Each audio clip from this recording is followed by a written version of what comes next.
What's happening, everybody? Today I'm respooling my 2-speed Avet Pro EXW reel with 500-pound monofilament. It's paired with a Bill Fisher heavy action rod. This thing is a crane. I mean, it will absolutely pull anything off of a wreck or a reef. The thing is a workhorse. Avet makes an exceptional reel, and I've had this thing for going on 3 years now, and it's never failed us. What I'm doing is I'm spooling this thing up with 500-pound monofilament, and we're going to get this thing weighted and hooked and ready for the next trip. Rigging this thing up with an 8-ounce egg weight, and we're going to use a 20-aught hook. This thing only catches big fish. So when you're dropping this bait with this size of hook, and you're targeting monsters. And that's all you're going to catch. If there's no big fish around, then you're not going to catch anything. If you look here, I've zipped.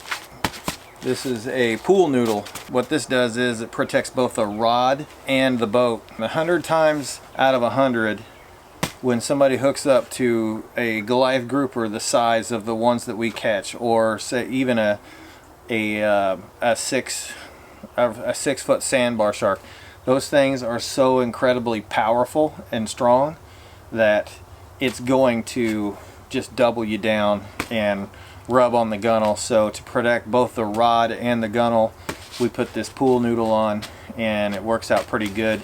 Probably got to change it out every couple of years, depending on how much you go out fishing for the big dinosaurs. But that definitely helps a lot.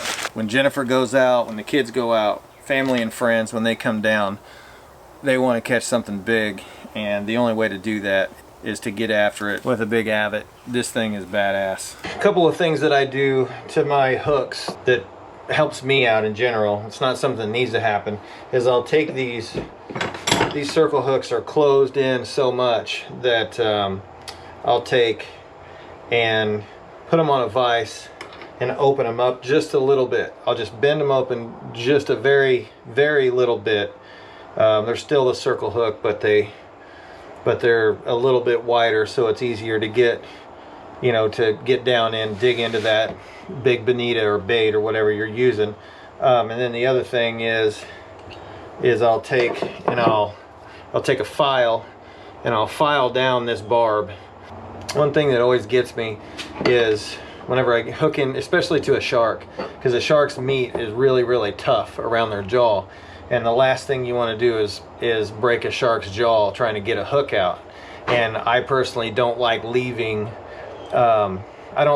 jewelry in the fish. So if it looks like I'm gonna break the jaw, what I'll do is I'll take some bolt cutters and I'll push the hook all the way through with a pair of like big channel locks or something, and then I'll take some bolt cutters and I'll snip that barb right here. I'll snip it, and then it just falls out. When I'm diving and I see sharks, or just see sharks in general that have hooks, multiple hooks stuck in them, it's just kind of a sad thing to see all the hooks stuck in some of these sharks. We caught a shark, I don't know, it's been probably 3 or 4 years ago. We caught a juvenile tiger shark about 6 miles out on a reef, and I think I got 13 hooks out of it, something like that, including my own. When guys reel up a shark, they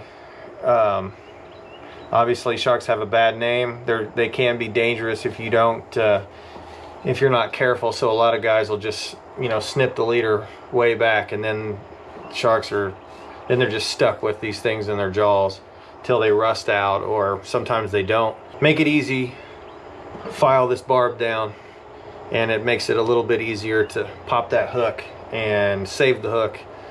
Or we take some bolt cutters and snip it, break it off, but we try never to leave a hook in a jaw of a fish at all.